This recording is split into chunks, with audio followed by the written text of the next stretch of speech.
Et voilà, on a perdu Lamine Yamal. Il est dans une de ces polémiques en ce moment. Moi-même, je pensais que c'était une blague alors que pas du tout. Il y a quelques jours, il est parti en vacances à la plage. Je sais pas si c'était au Brésil ou je ne sais où. Et dans sa story d'aujourd'hui, il a publié ceci. Regardez attentivement. On le voit kiffer avec son ami, en train d'apprendre à surfer. Là, il monte sur la planche. Regardez bien.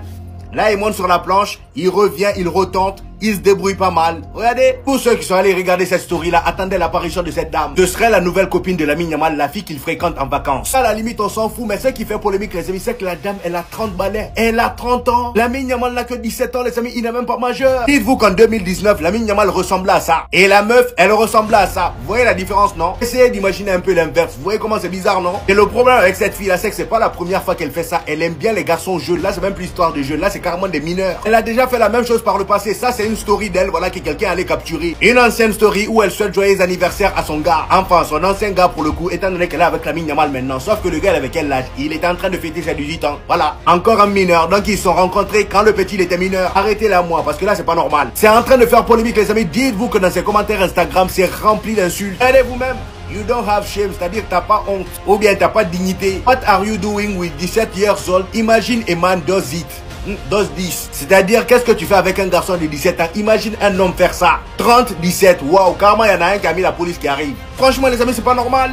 J'ai fait exprès de ne pas mettre cette information dans mon autre vidéo parce que je voulais traiter le sujet seul. Grâce au travail effectué, on est désormais viable économiquement sans opération extraordinaire. Être au 1 pour 1 nous permet de recruter sans restriction et on veut continuer. On est sur le point de recruter un joueur, c'est imminent. Je ne pense pas qu'il parle de Garcia car c'est déjà officiel. Tout est sur le compte de Garcia et du Barça. On sait tous les gars que actuellement le dossier suivant c'est Nico Williams. Reste à voir on aura besoin de quoi pour rendre ce transfert plus faisable. Mais les gars, je vous le répète, j'avais tellement enlevé ce transfert de ma tête. La direction nous avait tellement expliqué qu'on ne voulait plus de lui que j'arrive pas à me dire que c'est réel. De base, la priorité c'était Diaz. Et maintenant, la priorité c'est Nico Williams, un joueur pour qui je fais la propagande depuis 1 an et demi. Quand tu sais que Rashford, il attend que le Barça et qu'on pourrait peut-être l'avoir en prêt en fin de mercato si on arrive à mettre une daube à United et les forcer à l'avoir en prêt sans option d'achat parce que lui veut aller que au Barça et que United veut pas le garder et que ça les arrange de diviser son salaire sur une saison. Des rumeurs sur un latéral gauche en cas de départ de Gérard Martin, mais personnellement, j'y crois pas. Un Perisic qui arrive libre, petit salaire, expérience, ça pourrait très bien être un plus. Il pourrait peut-être y avoir des départs inattendus comme Ter Stegen ou bien même Monsieur X.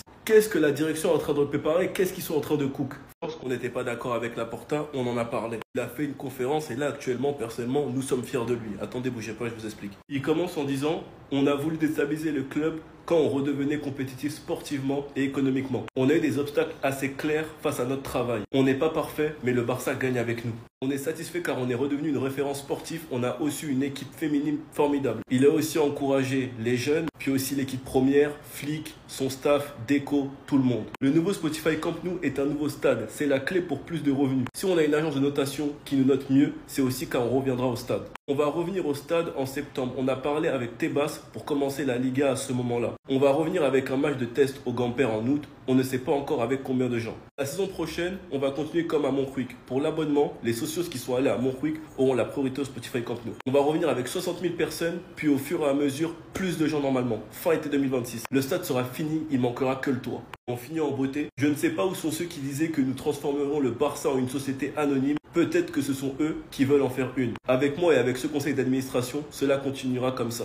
Franchement là les gars, on peut que féliciter la direction. Donc vous les gars, vous en pensez quoi? Ramenez-vous sur ta personne, on s'ennuie. Résumé du jour de l'actu mercato du FC Barcelone, qui est Déco qui s'envole dans un endroit secret pour Nico Williams. Ancien Lamassa qui rapporte également de l'argent au FC Barcelone. Joan Garcia, Ter Stegen et Araujo, on parle de tout ça maintenant. Premièrement, le joueur qui nous rapporte de l'argent, c'est Alex Collado, 200 000.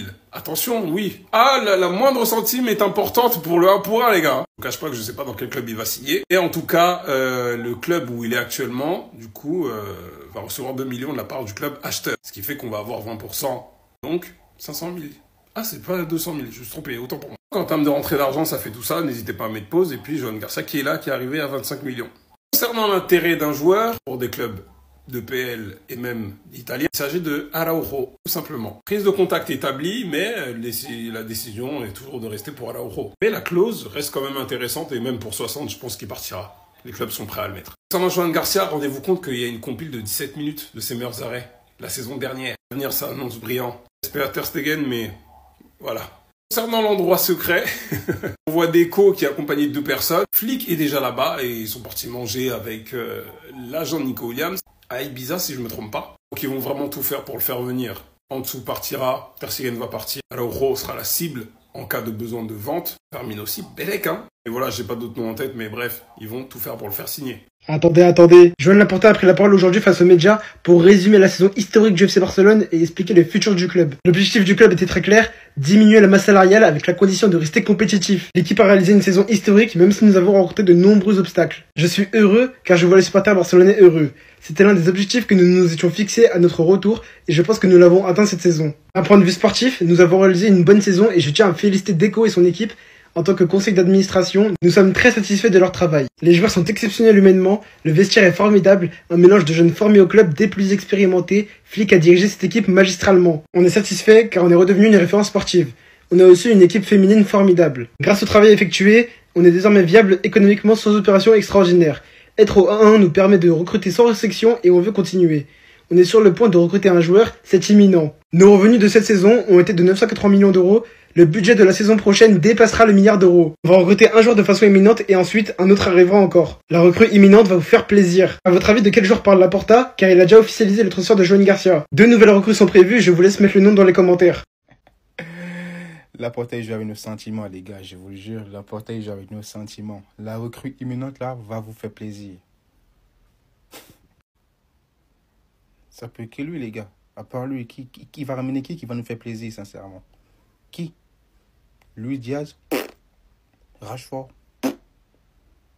Lookman, je vois pas. Garcia, il a déjà signé ce matin. Vous voulez ça soit qui, les gars? J'avais dit 95%, maintenant c'est sûr à 100%, il a signé. C'est moi qui vous le dis. Il a signé à 100%. Maintenant, vous nous ramenez un latéral gauche, Grimaldo, et la boucle est bouclée. Et pourquoi pas un petit Rashford en prêt? En vrai, si on n'arrive pas à ramener Rashford en prêt, c'est pas grave. On a fait Ferran Torres, c'est pas grave. Mais juste, les gars, Nico au Barça. Nico Lamine Yamal au Barça. Pedri, De Jong. Les gars, on va bien manger l'année prochaine. Sincèrement, là, je vois pas qui va nous arrêter l'année prochaine. C'est moi qui vous le dis. Il arrive, les gars. Je vous ai dit, il arrive, les gars. Pendant que je vous parle là, Laporta est en conférence de presse. Il vient de déclarer ça. Nous sommes sur le point de boucler une signature. À votre avis, c'est qui? Attends, c'est pas fini. Et Laporta, il a aussi confirmé qu'on était de retour 1 pour 1, les gars, et qu'un recrue était imminent. Alors que l'autre andouille de Tebas nous avait dit quoi? Ouais, mais les bazars, ils recrutent, mais ils ne peuvent pas. Fermez-la. Maintenant, je vous pose la question. À votre avis, c'est qui la recrue, les gars? À votre avis, c'est qui? J'ai ma petite idée, moi. Moi, j'ai ma petite idée, les gars. Je vous ai dit, c'est fait. Je vous avais dit, c'était fait à 80%. Là, je monte à 95%. Pour moi, c'est fait à 95%. Il va signer. C'est juste qu'il faut savoir, il faut juste savoir, il va signer quand, et voilà. Mais il va signer. Il va signer. On va avoir droit à ça, les gars. On va avoir droit à Nico et Lamine dans la même équipe. On va avoir droit à Nico, Lamine, Pedri dans la même équipe. En club. En club, les gars. Et ça sera chez nous. Ça sera chez nous. Le bonheur, c'est ça. C'est ça le bonheur, les gars. Oh là là là là. Info Barça. À l'heure où on vous parle, via Gérard Moreno, des choses arrivent côté Barcelone. Laporta a fait sa conférence de presse. Nous entretenons actuellement une relation flexible et harmonieuse avec la Liga. C'est pourquoi je pense que nous pourrons bientôt annoncer de nouvelles recrues. Il indique aussi la recrue imminente va vous faire plaisir. Attention, il parle de Joan Garcia. Donc les gens qui pensent qu'il parle de Nico, vous connaissez mal Laporta. Niveau Camp Nou, Laporta dit on va revenir au stade en septembre. On a parlé avec Tebas pour commencer la Liga à ce moment-là. On va revenir avec un match test au Trophée Gemper en août. Et on ne sait pas combien de gens pourront y aller. On a aussi une petite info côté Mercato, enfin 2 infos même. La Juventus garde toujours un œil sur Araujo en attendant une confirmation. Ils pensent qu'il est le défenseur central dont ils ont besoin. Et une info sur Fermin, l'entourage de Fermin affirme qu'il ne partira pas et qu'elle n'écoutera aucune offre future. Nico Williams au Barça, ça pourrait clairement devenir un gros problème. Ça fait quelques jours qu'on voit des rumeurs et aujourd'hui les choses s'accélèrent. En soi, le joueur en lui-même n'est pas ce qui m'inquiète le plus, malgré qu'il soit le style de joueur qui pourrait faire de gros dégâts face à Trent. Parce qu'on a tous vu ces matchs contre des ailiers percutants et malheureusement, c'était très compliqué pour lui. Mais ce qui m'inquiète le plus, c'est sa combinaison avec Lamine Yamal. Ce que je veux dire par là, c'est que, avec la présence d'un ailier, avec le niveau de percussion de Nico Williams, les défenses adverses auront moins la capacité de mettre 2 ou 3 joueurs sur Yamal. Parce que quand tu as un joueur comme Nico, à gauche qui peut faire la différence en dribble, Tu peux pas te permettre de faire des marquages à deux sur un seul joueur de l'autre côté. La grosse particularité avec ce transfert, c'est que Nico connaît très bien les joueurs du FC Barcelone. Ce qui me rassure pour l'instant, c'est que Nico c'est pas le joueur le plus décisif. Malgré tout, on l'a vu avec l'équipe d'Espagne, il est beaucoup plus décisif en sélection d'Espagne qu'en club. Bref les gars, tous les Barcelonais et même les joueurs de l'équipe sont prêts à l'accueillir.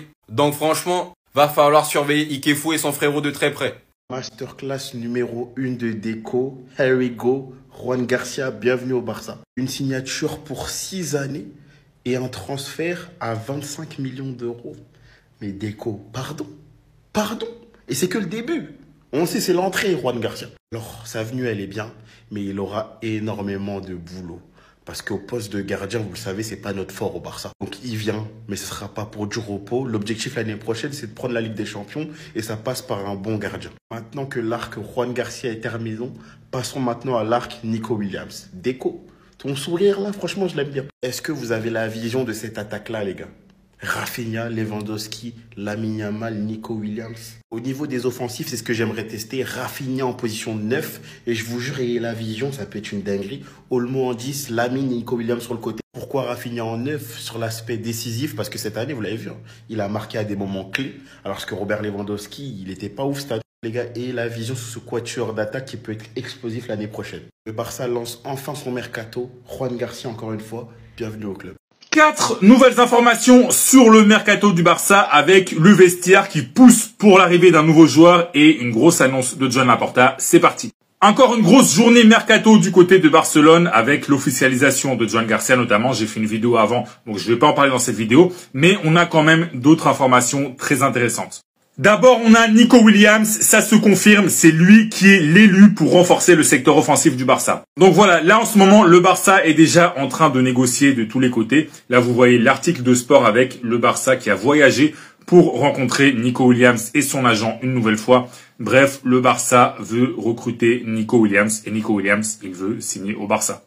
Et d'ailleurs, justement, Joan Laporta, c'est la deuxième information de cette vidéo, eh bien, il a plus ou moins confirmé la future arrivée de Nico Williams publiquement. Donc voilà, il a parlé lors d'un événement avec les socios et il a dit notamment qu'ils sont en train d'essayer de recruter un transfert qui crée beaucoup d'enthousiasme au sein du Barça. Et vous avez sûrement vu aussi qu'il a parlé d'un transfert imminent concernant un autre joueur, mais visiblement il parlait de Joan Garcia. Voilà, donc c'est pas un nouveau joueur surprise, il parlait de Joan Garcia. Allez, troisième info de la vidéo et on va encore parler de Marcus Rashford. Parce que l'attaquant anglais, même malgré l'arrivée de Nico Williams, eh bien, il veut toujours signer au Barça. Il est obsédé par le Barça. Ce qu'on apprend aujourd'hui, c'est que dans le vestiaire du Barça, eh bien, il y a beaucoup de joueurs qui seraient très intéressés par l'arrivée de Rashford. Donc voilà, je vous mets la source. C'est l'article de Marca qui explique que Rashford est prêt à tout pour signer au Barça et que au sein du Barça, certains joueurs aimeraient beaucoup avoir l'anglais. Et pour finir, on va parler d'un possible départ, celui de Pablo Torre. On a effectivement Mundo Deportivo qui nous explique que Séville s'intéresse énormément au milieu de terrain qui devrait quitter le Barça cet été. Donc voilà, c'est fini pour ce point. Et si t'es fan du Barça, dis-moi dans les commentaires, est-ce que tu aimerais bien avoir Rashford dans ton équipe ou pas, en plus de Nico Williams? Et comme d'habitude, je t'invite à t'abonner si tu veux être au courant de toute l'actu du club catalan.